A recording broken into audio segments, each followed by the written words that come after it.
नमस्कार, आप देख रहे हैं जनप्रकाशन न्यूज और मैं हूं आपके साथ दिव्यांशी डोसी।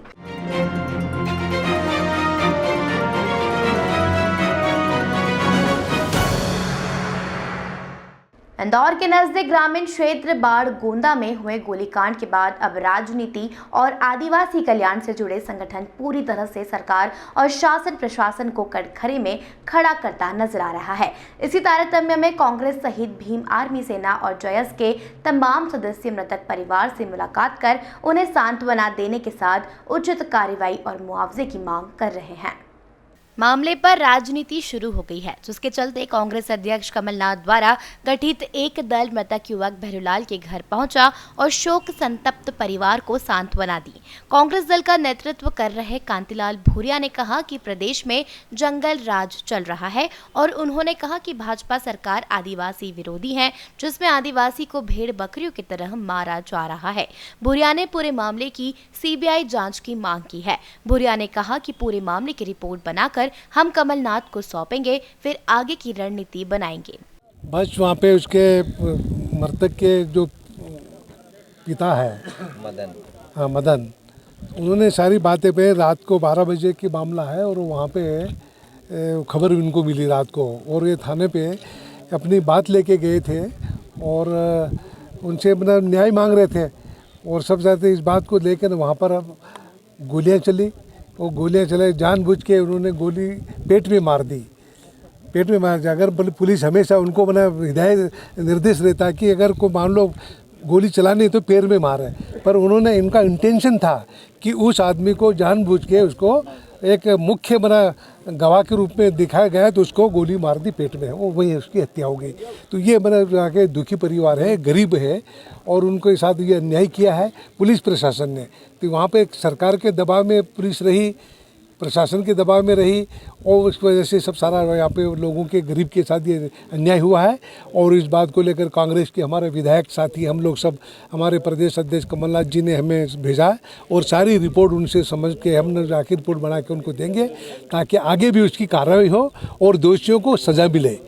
मेन हमारा है कि दोषियों को सज़ा मिले ताकि भविष्य में किसी तरह से आदिवासियों को भेड़ बकरी समझ के गोली से उड़ाया जा रहा। कभी मैंने निमावर में आप देखे मार के गाड़ दिए थे, बाकी उधर प्लास में हुआ, दूसरी जगह हुआ। तो हमेशा बना सरकार बीजेपी की ये आदिवासी विरोधी सरकार है, आदिवासी विरोधी सरकार है और आदिवासियों को टारगेट बनाती है। उसी टारगेट के साथ उसको बना गरीब आदमी को गोली से पुलिस ने उड़ा दिया। ये बना एक हाँ, ये सरकार ने निपापोती करने के लिए एक कमेटी बना दी। वो कमेटी आके उन्हें सब मतलब एक शांत करने के लिए, इसे ना सरकार को अगर जांच ही करानी है तो हम मांग करते हैं कि आप सीबीआई से मांग करो, सीबीआई से दो ये केस सीधा सीबीआई को मध्य प्रदेश सरकार सौंपे और उसकी जांच निष्पक्ष तब जांच होगी। नहीं तो उनकी मतलब मध्य प्रदेश सरकार की मतलब कमेटी या जांच से कोई मतलब हल निकलने वाला नहीं है। ये उसको दबाने का और काम कर रहे हैं। कांग्रेस विधायक दल के सदस्य और मध्य प्रदेश के पूर्व गृह मंत्री बाला बच्चन ने इस मामले पर कहा कि हमारे देश में सबसे ज्यादा आदिवासी मध्य प्रदेश में ही रहते हैं और आदिवासियों पर सबसे अधिक अत्याचार भी मध्य प्रदेश में ही हो रहा है। उन्होंने पुलिस की कार्यप्रणाली पर भी सवाल उठाए और पूरे मामले को विधानसभा में उठाने की बात कही है। पाचीलाल मेड़ा जी आए हैं, बाकी विक्रांत भाई और सभी हैं और जिला कांग्रेस कमेटी के अध्यक्ष और पूरे कांग्रेस का पूरा परिवार आया हुआ है। आपका क्या कहना है? पहले हम आपकी बात सुने, फिर उसके बाद हमको ये रिपोर्ट आदरणीय कमलनाथ जी को देना है और आपकी लड़ाई हम लड़ेंगे, ठीक है? ये कैसे हुई घटना, कुछ जानकारी है आपको? पूरे मामले में जहां एक और पुलिस प्रशासन लॉ एंड ऑर्डर बनाने में जुटी है, तो वहीं दूसरी ओर अब राजनीति गर्मा गई है। जहां कांग्रेस ग्रामीण क्षेत्र में भ्रमण कर रही है, वहीं दूसरी ओर भीम आर्मी सेना और जय संगठन के तमाम सदस्य एक जाजम पर आकर आदिवासी समाज की हितों की बात कर रहे हैं और उन्हें उचित न्याय दिलाने के साथ ही जिन अधिकारियों की गलती से यह दुर्घटना घटित हुई है उन्हें निलंबित कर कार्रवाई की मांग रखी है और पीड़ित परिवार के परिजनों को सरकारी नौकरी और 10 करोड़ रुपए तक का मुआवजा सरकार द्वारा दिलाया जाए। तो पूरे इंदौर को पता है, पूरे मध्य प्रदेश को पता है और दिल्ली भी ये खबर चली गई है कि आदिवासी समाज के ऊपर आए दिन अत्याचार किए जा रहे हैं। शासन प्रशासन मुकबधिर होकर के देखता है और जब हम लोग आवाज़ उठाते हैं तो हमारे ऊपर गोलियां चलाई जाती हैं। तो ये असंवैधानिक काम है और यहाँ का प्रशासन ये जान करके ये सारी चीज़ें कर रहा है।